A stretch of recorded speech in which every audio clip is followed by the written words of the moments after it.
कहते हैं कि एक गुरु के पास 3 शिष्य पढ़ाई कर रहे थे और लगातार 3 साल तक पढ़ाई करते करते उनका अध्ययन पूरा हो गया। और जैसे ही अध्ययन पूरा हुआ तो गुरु ने कहा कि अब आपकी शिक्षा पूरी हो चुकी है, अब शिक्षा पूरी होने के बाद अब दीक्षा के लिए आप तैयार हो जाओ। शिष्यों ने कहा, जो गुरुदेव जैसी आपकी आज्ञा, हम हर रूप में तैयार हैं। और कहते हैं कि गुरु की आज्ञा पाकर तीनों शिष्य अपने घर की ओर रवाना हो गए।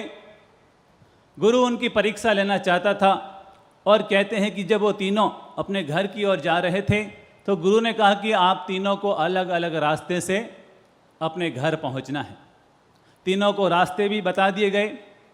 शिष्यों ने कहा, जैसा आपकी आज्ञा, जैसा आपका आदेश, जैसी आपकी आज्ञा।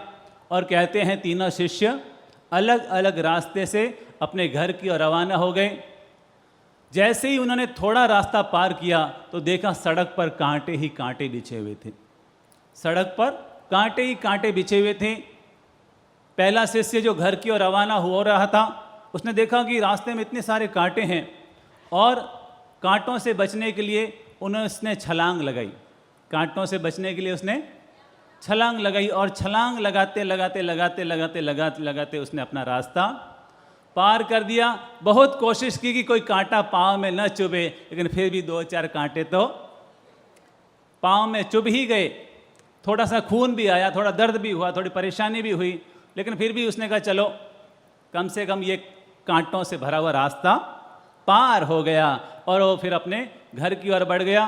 दूसरा शिष्य भी रवाना हुआ और उसके सामने भी वही परिस्थिति बनी। उसके सामने भी देखा कि सड़क पर कांटे ही कांटे बिछे हुए हैं।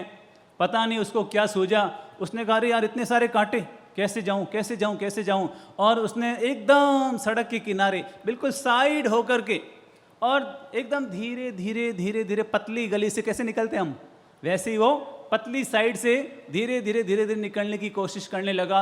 और वो भी धीरे धीरे अपना रास्ता पार कर गया। पर उसके भी 1-2 कांटे तो गड़ ही गए।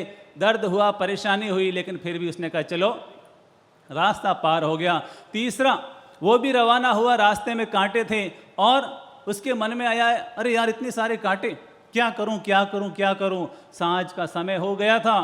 उसके मन में आया, चलो घर पहुंचने से पहले इन कांटों को थोड़ा साइड कर देता हूं। घर पहुंचने से पहले थोड़ा कांटों को साइड कर देता हूं। जरूर इसमें थोड़ा समय तो लगेगा, लेकिन फिर भी मुझे इन कांटों को हटा देना चाहिए, रास्ता साफ कर देना चाहिए, क्योंकि सांझ का समय है। अब कांटों को हटाऊंगा तब तक रात हो जाएगी और पीछे अगर कोई आएगा तो उसके कांटे चुभ जाएंगे, लग जाएगी, उसके लिए दुर्घटना हो जाएगी। और कोई गाड़ी आएगी तो टायर पंचर हो जाएगा। इस भाव के साथ उसने कांटों को हटाना शुरू कर दिया और लगभग आधे 1 घंटे की मेहनत करके उसने सारे कांटों को हटा दिया और रास्ता साफ हो गया। और वो रास्ता पार करके जैसे ही पहुंचा, वो तीनों रास्ते एक जगह पर आगे जाकर के मिल जाते हैं। तीनों शिष्य वहां पर पहुंचे और जैसे ही वो तीनों शिष्य वहां पर पहुंचे तो वहां पर गुरु मिले। वहां पर गुरु मिले और गुरु ने तीनों की पीठ थपथपाई, क्योंकि ये परीक्षा गुरु ने ही आयोजित की थी। और तीनों शिष्य वहां पर पहुंचे और तीनों शिष्य जैसे ही वहां पर पहुंचे तो गुरु ने कहा कि मेरे प्यारे बच्चों, शुरू के 2 बच्चे तो फेल हो गए पर तीसरा बच्चा पास हो गया।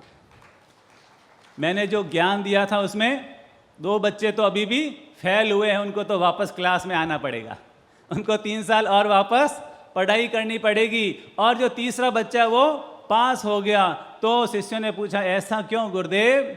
तो गुरुदेव ने कहा, मेरे प्यारे बच्चों, शिक्षा का मतलब ही यही होता है, जो जिंदगी में खुद के ही नहीं दूसरों के भी कांटे हटा देता है, उसी की शिक्षा धन्य और धन्य हो जाती है। धर्म का मतलब ही है जो खुद का भी मंगल करे और दूसरों का भी मंगल करे, खुद के ही राहों को भी सुंदर बनाए और दूसरों की जिंदगी में आने वाले कांटों को हटाकर दूसरों की राहों को भी जो सुंदर बनाए, उसी को धर्म और अध्यात्म कहा जाता है।